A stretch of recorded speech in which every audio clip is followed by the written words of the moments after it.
Hiện tại mình là tới chỗ đường Xuyên Á ở dưới cầu ơi. Đụng cầu Xuyên Á bà con ơi. Chạy đây. Tới đầu cầu Xuyên Á bà con ơi. Từ thôi. Trong cái đây là xua đũa. Ta thu quật thằng và mà sao khang thăm mang và đó. Ok em cho. Cùng một tiếp đi. Chắc hai nhằm cả. Các anh em ban đầu đây sắp đây đúng là chiều trên là tốt lại và đang ra tốt. Quay chim bo à.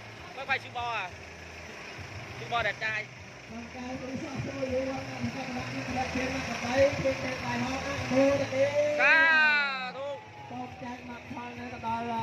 Thì đôi người ta nội ngoại bi khang là ban thành lập còn hai đó xôm tụi con là con chào ban thương ông nặng bên đi xôm trai con là ban smơ cái đi xôm ăn mua được đi